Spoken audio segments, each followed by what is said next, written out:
you all here today.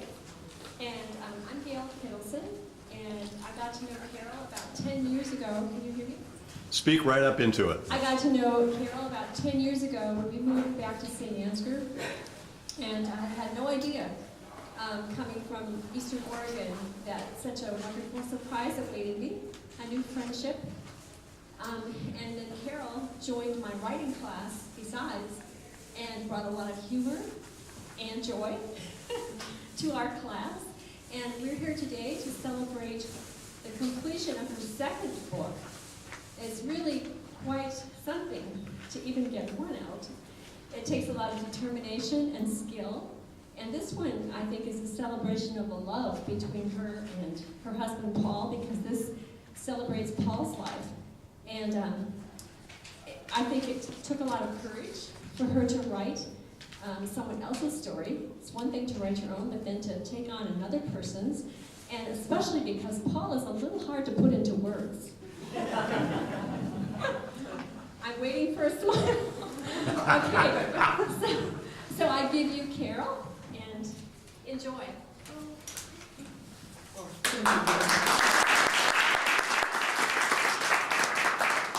Thank you, Gail. That was very nice. If it wasn't for Gail, certainly I wouldn't have written anything because I wouldn't have dared. Before I go further, I want to introduce a couple people. And me and Anna want to introduce my niece, Marla, and her husband, Troy, who are way back. Why don't you stand up?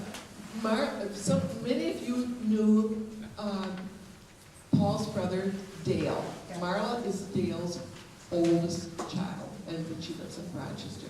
She's also a genealogy buff. And so a lot of the stuff in the book is because Marla helped me out.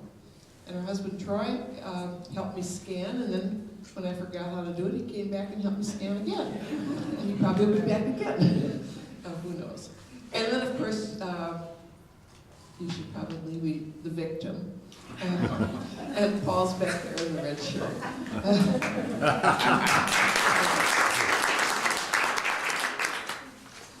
I'd like to thank Ellen for setting this up.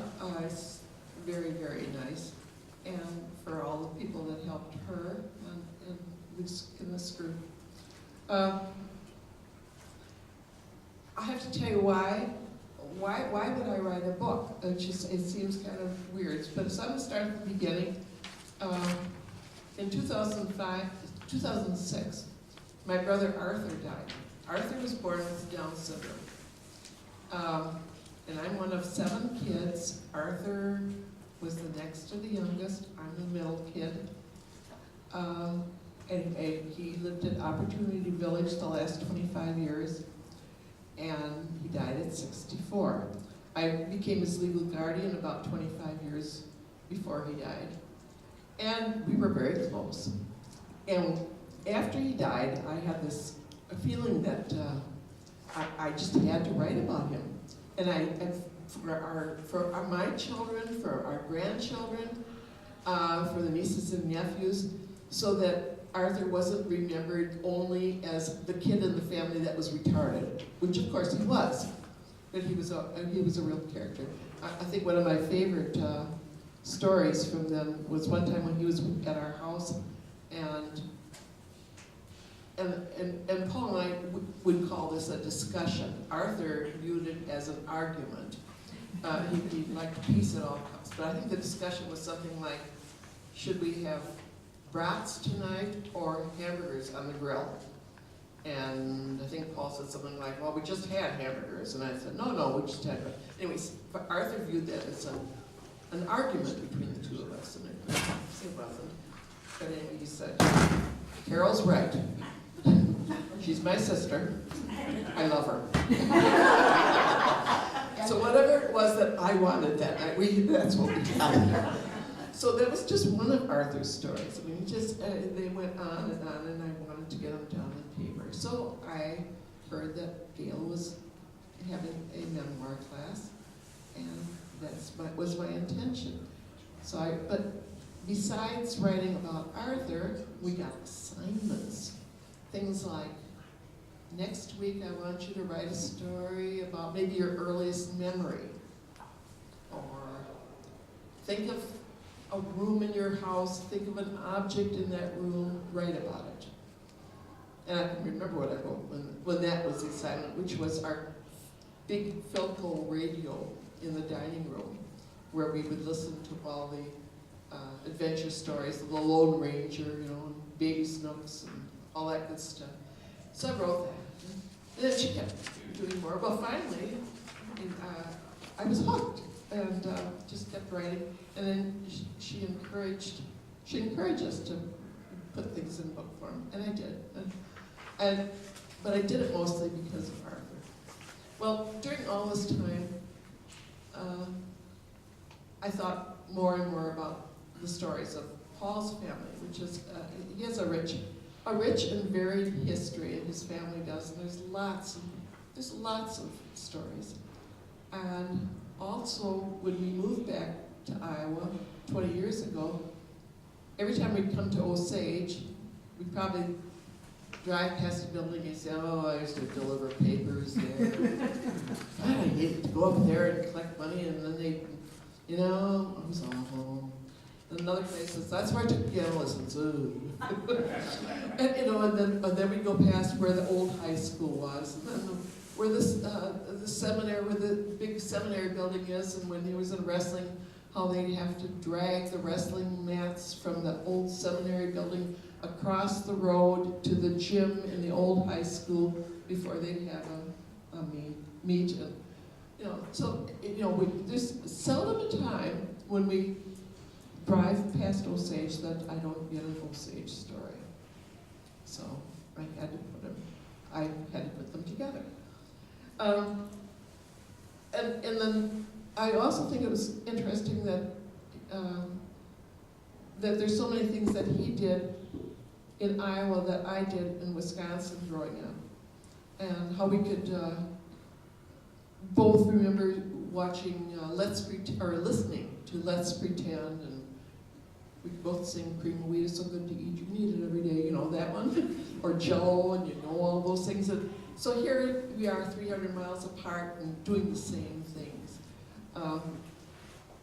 And it was just fun. And of course, we've been married so long now, we'll be pushing 60 years, that there's a lot of stories. Now we repeat them to each other quite often, because we can't remember that we told them to each other. I thought I'll read you two of them that I got in here. And one of them is when Paul was a kid, and it's in the first chapter. Probably age 11 or 12, Paul and his buddies made an elaborate fort in the tall weeds in a vacant lot on East State Street, a few blocks from home. The fort developed into an intricate maze within the tall weeds. They'd worked on the project for days, so imagine the expression on their faces when they arrived one morning to find their project destroyed. The tall weeds associated with hay fever mowed to the ground by the county road maintenance crew. Devastated and demoralized, the group developed a plan. They marched down State Street to the courthouse and adjoining sheriff's office. Sheriff Louis Habercorn greeted them and invited the entourage into his office. Before the kids even had an opportunity to state their case, the sheriff walked over to unlock the glass-doored gun case. Reaching in, he retrieved a genuine Tommy gun and asked the young men if they had ever held such a weapon. Jaws dropping and speechless, they shook their heads no, whereupon Sheriff Habercorn allowed each of them to hold the forbidden object. When finished, he repeated the exercise by demonstrating the use of a blackjack, again passing the object around, mesmerizing each one in turn. Next, Sheriff Habercorn led the boys into the adjoining jail, another new experience. The only prisoner happened to be black. Osage, lily white in the 40s, prompts one to imagine the thoughts racing through those young minds. Paul remembers the drawings on the cell wall the prisoner, who'd been allowed paper and crayons, had printed. Crime does not pay. As the jail tour ended, the sheriff led the boys back through his office, out the front door, leaving them with a message. Now you boys come back and see me anytime. The gang who lost their fork to the county road maintenance crew didn't realize they'd forgotten to register their complaint. Walked home all the time marveling about their afternoon with the Mitchell County Sheriff. Years later, Paul reflected on Sheriff Habercorn's skills. When he first viewed the sour-faced entourage of youngsters, he sensed a problem. Perhaps he knew exactly why they'd come. The weed-mowing order may have emanated from his office after a citizen complaint. Instead of confronting the obvious, he skillfully channeled their cops and robbers' interest by touching otherwise forbidden objects and touring the legendary Old Brick Jail. And then, much later, 60 years, 70 years? How old are you? Yeah, 70 years it would be. This happened in our house in Carpenter. We moved into a very old house, coming from a very nice house, and spent 6 years remodeling it. I was blonde when we moved there and gray 6 years later. But this was 10 years ago. We built a new shop and he installed light fixtures outside. In order to operate the lights from the house, yet another after-the-fact wiring project. We determined a good spot for the switch would be in our back hall. He then announced he'd need a little assistance, and of course he meant me. He cut a hole in the wall for the switch plate, did the necessary measuring, drilled another from the basement below, and then instructed the flunky upstairs to pull up the wire. When I informed him no wire was forthcoming, he determined one of the measurements must have been incorrect, and returned to the basement to drill another. The next thing I heard him bellow isn't printable, but then he explained he'd struck something that is dripping and smelling lethal. He sensed an emergency and called the plumber, but kept investigating what might have happened, and I tried to keep my cool. 10 minutes later, he found the problem. Because of his error in measurement, he drilled into our adjoining housewares storage closet. On the floor sat an industrial-sized container of liquid Drano, now empty. He drilled through the floorboards plus the vinyl directly into the full 64-ounce plastic container of nasty stuff. An embarrassed retired technical educator called to cancel the plumber. He regrouped. The next day he completed the project. But I've kept the empty container that rests next to the hole, if only a reminder to keep him humble.